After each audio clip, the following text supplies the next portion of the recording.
From around about 1910 to, shall we say, maybe the 30s, because the 30s is where more or less activity, started to accelerate because of the influx of people now in the gold mines. Well, you can see from 1900 to around about 1920, 25, unless further research and interrogating archives, there will be some information there. But even the lives of the so-called locations at the time was kind of like I would say semi-urban and semi-rural, not a fully fledged township location alive, because you will remember that at the time, much as everything here in the Witwatersrand, starting maybe from Ramfontein to Springs, people worked here on contract, especially men, because probably at the time women were discouraged to come to Johannesburg, to the Witwatersrand in general. So the migrant workers would work contract for a year maybe and go back home. So I don't think there will be much urbanization happening at the time. Although, as we have said,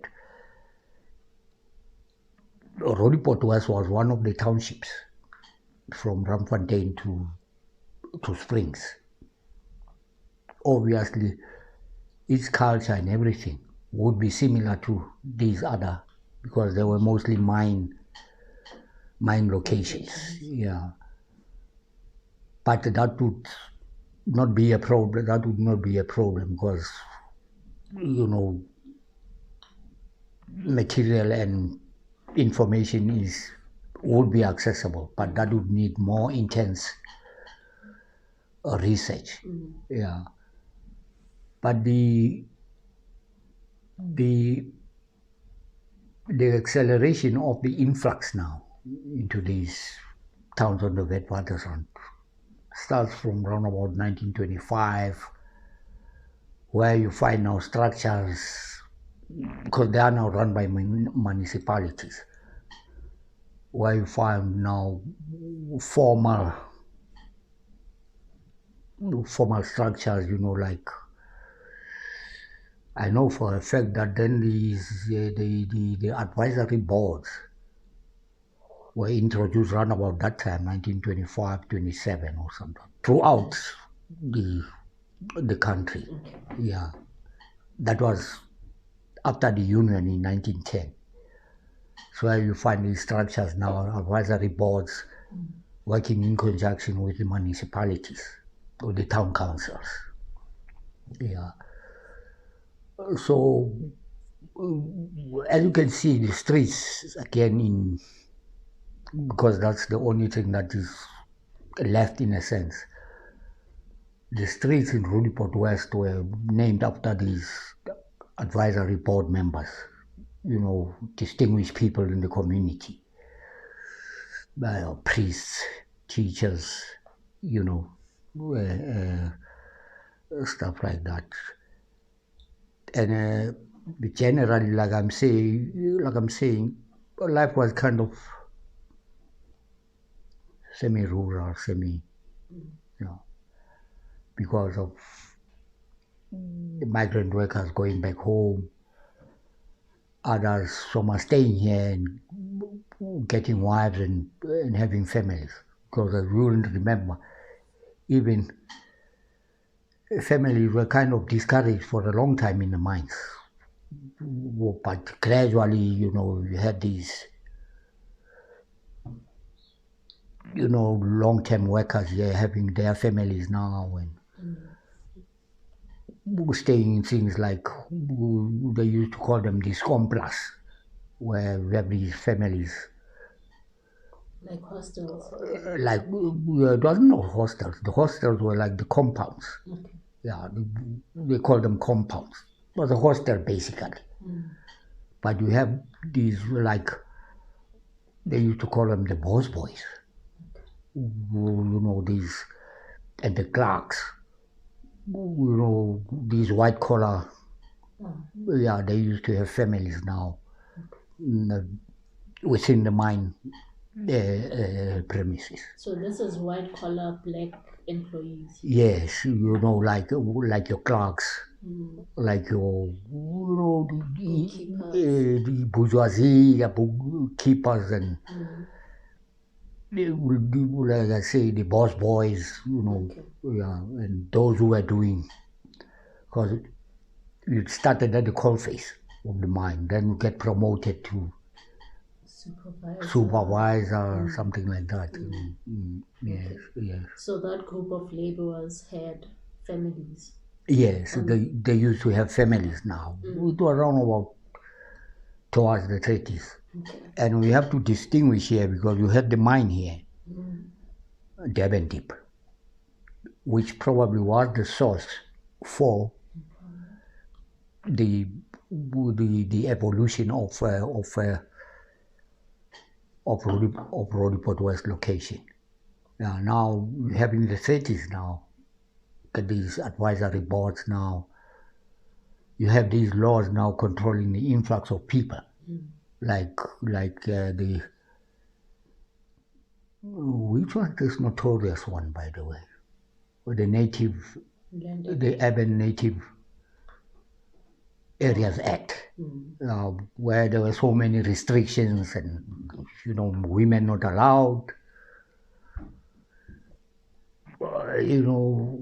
so many restrictions, and we have visitors must state why they are here and for how long are they staying here, and those kinds of things. Yeah, and progressively the laws tightened to control the influx of black people to these locations. Yeah, but I would say, well, nature being nature, despite those restrictions, people came to these locations where you found now overcrowding now, because everybody was coming here, and find these places turning into slums now, where urbanization is taking root now, and some of these people no longer remember what happened back home. The culture from the rural areas changes to this Western style, because you live in the towns now,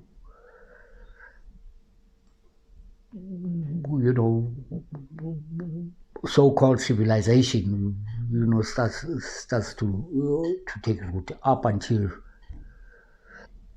the 50s. Yeah, but generally from 1910 to 1920, there isn't much activity here, because you remember that the mines attracted all this activity in terms of migration. Then the mines would have these factories manufacturing mining equipment, and people starting to work in factories now, no longer in the mines. The people in the locations now, they work in town. The women, some of them in the factories. And some of them are maids, and stuff. So that's where you start to see this influx of people, and consequently, with this influx of these people need to stay, need a place to stay, and squatting is discouraged. Now, what's the best option? You find the landlords now coming in, hiring out these, having tenants now. Yeah, although even that tenancy was strictly monitored by the town council. As I said, you had these blackjacks, who used to do raids. All right, let's see your papers. How long have you got your permit to be here? No, you haven't. Okay, we're taking you back home. Well, okay, you were born here. Well, let's see your papers. Stuff like that, where do you work? And those kinds of laws, Then followed later the Influx Control Act and various others. But besides the administrative side of things, there was this social life which starts to take its own form, where, for instance, you'll find the pedi coming all the way from Limpopo. Then you find the Xhosa coming all the way from the Eastern Cape. You find the Botswana maybe coming from Botswana land. And some foreign people from Mozambique, Zimbabwe, all coming here. Obviously, the culture starts to how can I put it? You see that integration now. Right, we all here, we black. You from Mozambique, come with your culture. This one comes with this culture. So a whole culture now develops. The urban culture of the 20s and the 30s, where you find a Zulu person, a Xhosa, and we all here. So obviously, that integration cross-fertilizes the society there. It comes with its unique culture. It's not rural. It's its own, product, so to speak. Yeah.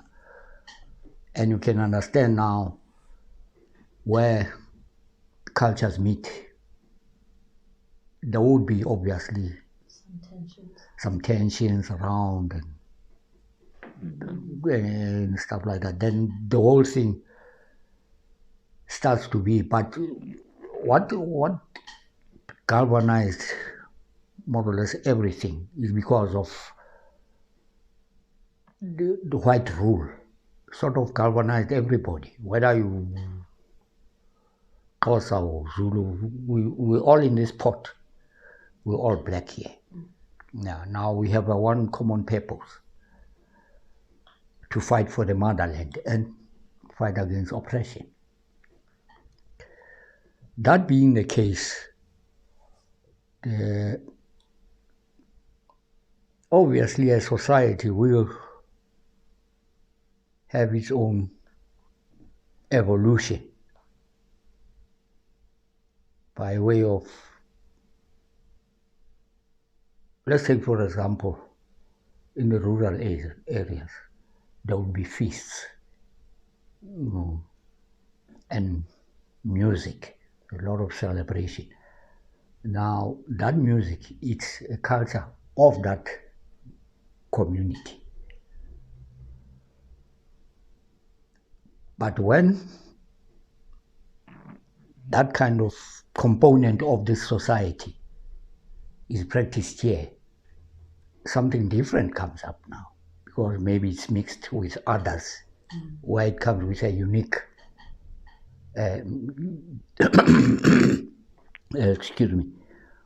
with a unique feature of its own. Then maybe we've mentioned earlier the influence of the missionaries as well in terms of religion and education, where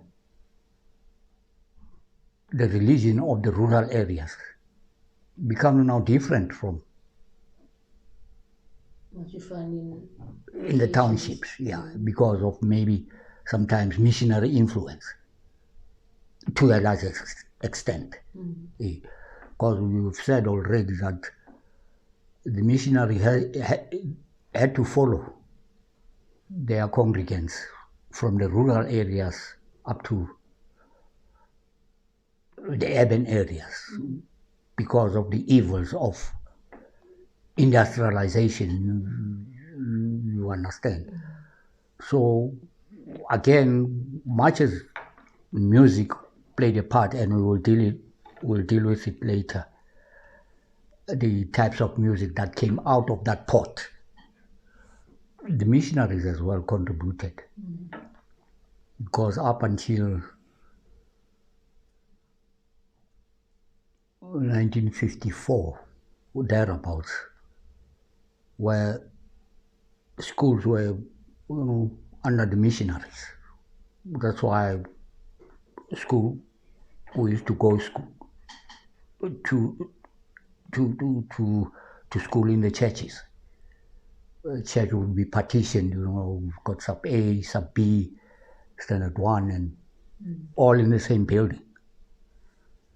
Then came the Bantu Education Act after 1948. Now the government is going to take over the education of black people. The education of black people now, where, as I said, the first time I saw a high school was here in Dobsonville. There was no such thing in Roodepoort West. And I used to go up to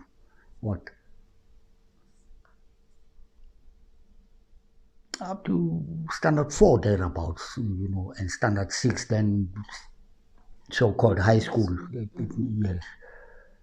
So those are the influences that influenced life there. Basically in all the locations, but although every location would have its own, culture and society. You get what I mean? Yes. In terms of, you'll find business people, having their own little shops. You'll find sports people, because sports was encouraged even then. You find sports people, the educated people, the so-called bourgeoisie. Yes. Now you find these classes now, where maybe the learned people and the priests and business people were well respected members of the community. Then you find the middle class, maybe the workers now, and then lower down you find another strata.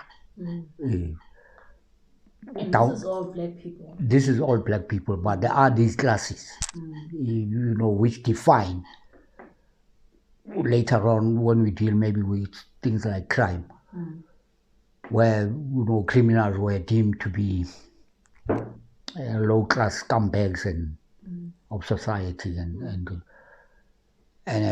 these classes have their own culture within the culture of the community. Yes, of the location. Yeah. So basically, from 1910 to 1920, things moved kind of slowly. The acceleration, as I said, would come around about 1925, where the influx now starts to accelerate. Would you say that the time from 1910 to 1920 was more of a social, constructive sort of time where the social makeup of these townships was created? Indeed. Because as I say, we must understand when we take it holistically, because at this point we're dealing with the history of Dobsonville. Going far back now, looking far back, at the time, like I said, you had this cross thing, whether you don't understand whether it's this rural culture or is it urban culture, you know, that fusion. Yes. During 1910 towards 1920, you know, these places are kind of struggling to find an identity. You understand what I'm saying? Yeah, so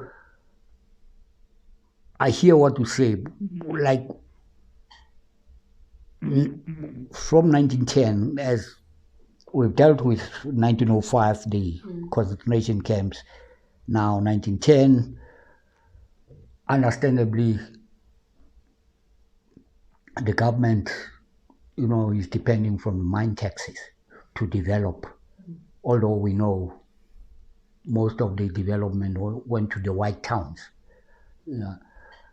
So few resources would be allocated to, you know, development of black people. Yeah. But with the influx now and the opening of factories towards the 30s now, it's where you find these business people cropping up now, you know, and academics, you know, gradually, until ultimately, yes, Bantu education, the works. Because remember, even in that Bantu education, there were a lot of other laws within that Bantu Education Act, which was precisely to control black lives in the locations. Yes. See, and what kind of education are these people going to get, as opposed maybe to the missionaries, because they came with a different vision or policy, the missionaries, where education was education. You know, much as, since they were Europeans most, they came with the European type of education. But after 1954, you had, well, let's make a special education system for black people. And obviously the motives are obvious, because the economy here needs labor. Now we've got to feed the mines with labor, and you've got to feed the factories with labor. You can only teach that labor so far, the basic skills to do what you want, not the advancement of education for education's sake. Yeah, so that was basically the developments and towards the evolution of what we'll call Dobsonville today. Yeah. Would you say now, in terms of this education, during the missionary education, period, Yeah. Did you see it as more of an education for education's sake in black locations? Yeah. I would say the missionaries tried, although their motive as well was kind of subjugation. But generally, what they promoted was for black people to be educated, because education plays an important part in so-called civilizing. They encouraged free thinking. Let's take, for example, the very institution just behind Julie, where the St. Ansgar's Institution. Now you had these Europeans coming over here. They differ with their from back home. How should religion, so-called civilize, black people? And them starting in the mines, both, being intensive in the mines, having miners being educated so that they can read and write, do some skilled work, and they differed from the European countries they came from. I would quote the very St. Ansgar's mission, where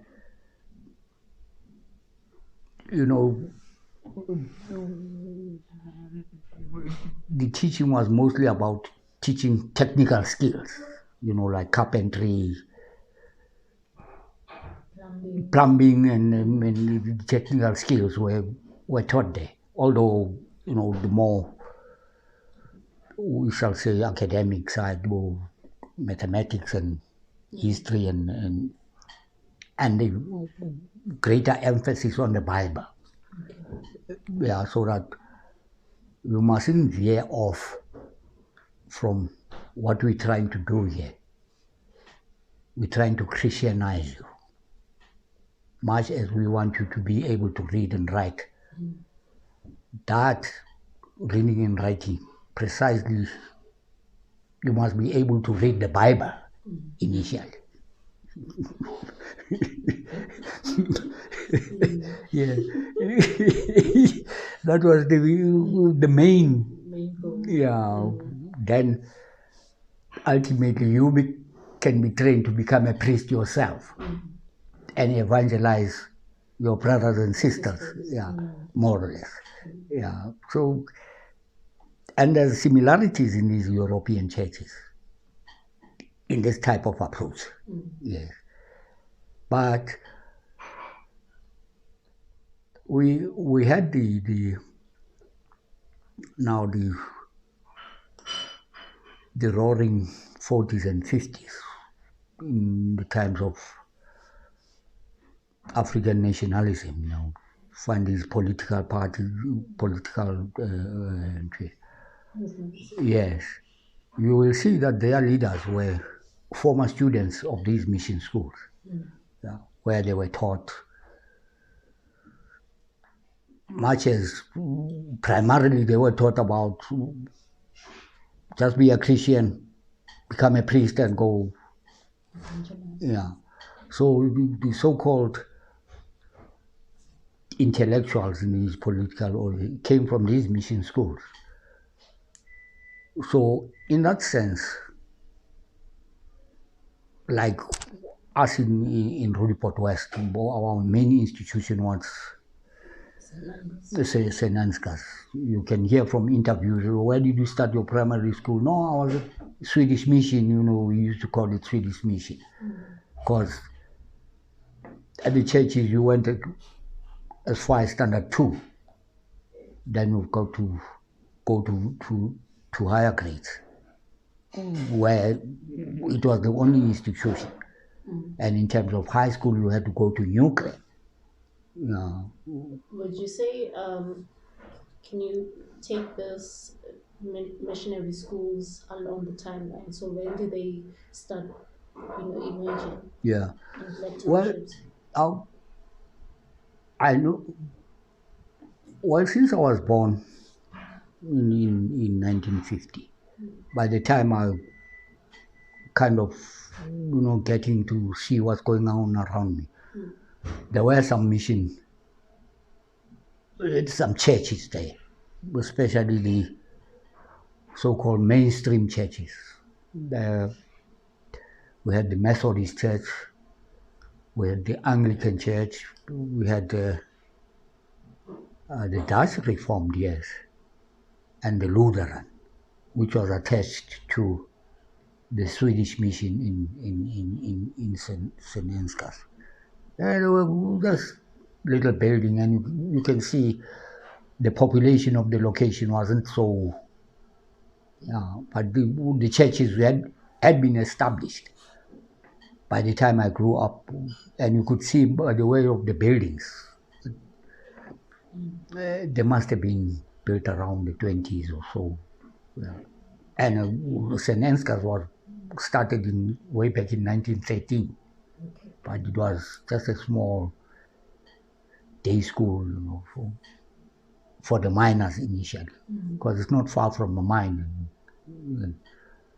The reason why it's there is because the mines refused to allocate sites to these churches for education. They owned the properties, the mines. So you can go build your school just further up. Yes, yes. So St. Angus was emerged or started in 1913. Yeah, it started in 1913. As a day school where you had about 5 students, black students.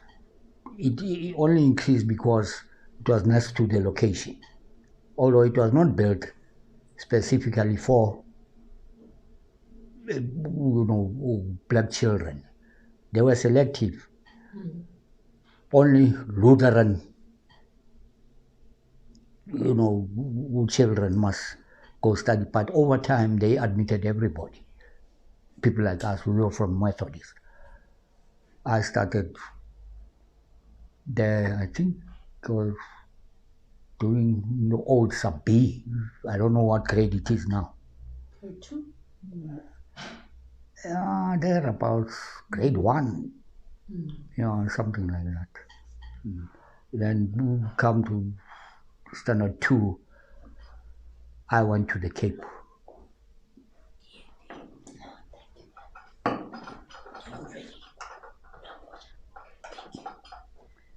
Because I remember when I used to go at St. Ansgar's, there was a teacher there who became a schools inspector here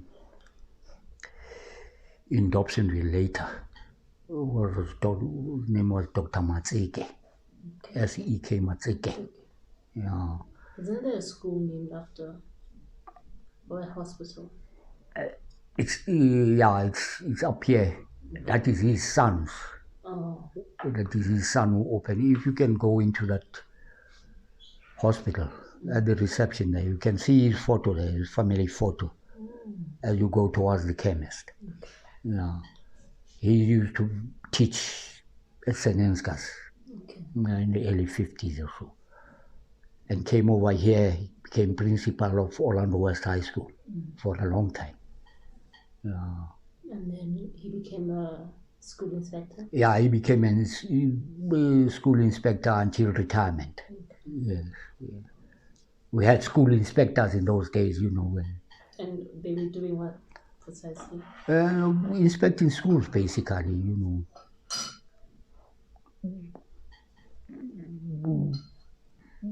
They were, like I say, inspect our schools, where they would take around, we inspecting schools in Dobsonville, or schools in Randfontein, or schools in Soweto. Yeah, so Dr. Matseke was ultimately a school inspector. He was an educationist as well, and having taught a long time. Yeah. Do you think we should keep it there for this 2 decades? Actually 1 decade? Yeah, I think we should. We may add. The trouble with these 2 decades, much as information is there, and you'll remember that I came about roundabout in the 50s. The best we could do is to clean on records. Now, knowing that with the locations, records were not kept, and things like literature, maybe writing books, and the only information that one can get is going to maybe things like provincial archives, maybe, and that again is only administrative literature, not the literature of how people lived there, their own account of their lives. There isn't much. And later on, that kind of activity was discouraged, with the introduction of the Terrorism Act and, discouraging keeping these kinds of things. Even pictures as well, It would take a white policeman to say, "Oh, why are we keeping this picture for? What's this for? Maybe it's a family photo." So, no, rip it up. This is political stuff. So, writing was difficult. And again, because I believe much as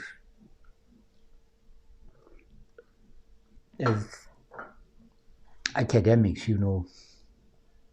universities and may attempt to document the experiences of a community, but the team must come from the communities.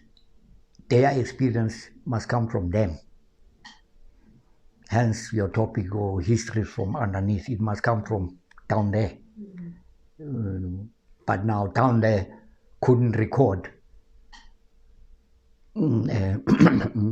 whatever.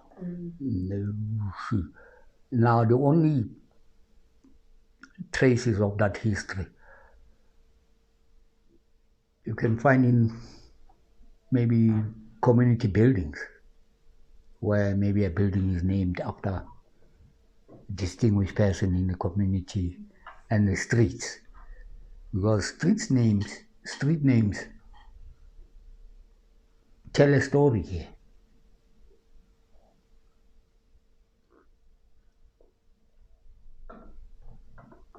Street names tell a story, much as we could take them for granted. Oh, this is street so and so, so what? But going deeper and finding out, oh, who was this person? What did he do to the community? What kind of life, stuff like that. And our libraries are so poor in keeping that kind of information, because that should be accessible from the local library. So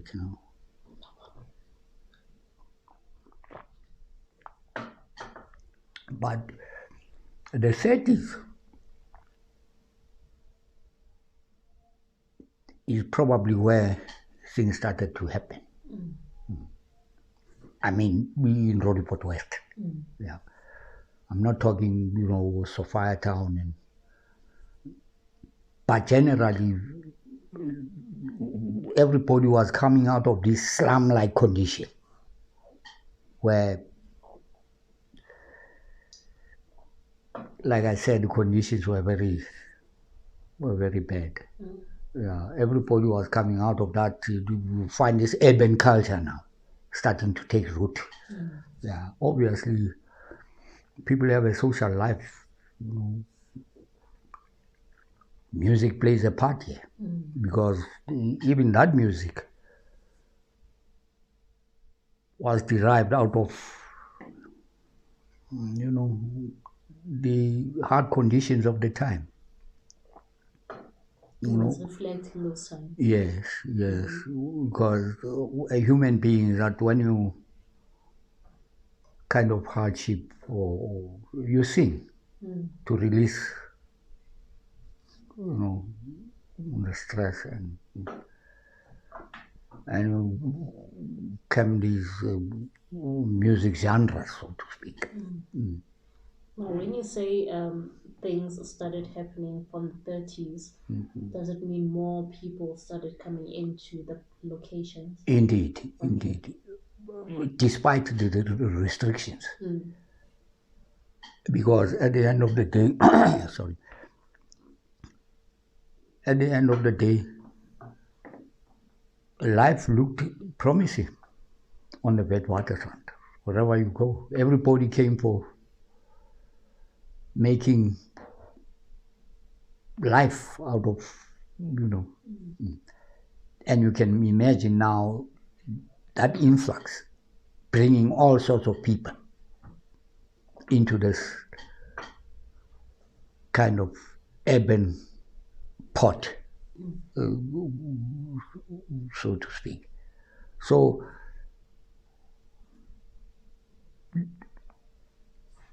and the reason why migration accelerated is because of the gold. The mines were making a lot of profit now, getting good prices for the gold. Obviously, you need labor. And at that labor, like I say, some of these people never went back home from where they came from, found girlfriends here, settled here, and some just came from the mine and disappeared into these locations and became residents of these locations. Yes, yes. So there were mine compounds that were separate from locations. Yes, because as you can see in the distance, take for example, the Devon Deep Mine. The compound is just here next to the place called Lapis. And the location is up there, about what you can say, about 5 Ks, 10 Ks or so. But there is this relationship because when the miners take time off, they go to the location to socialize, and seeing family sometimes,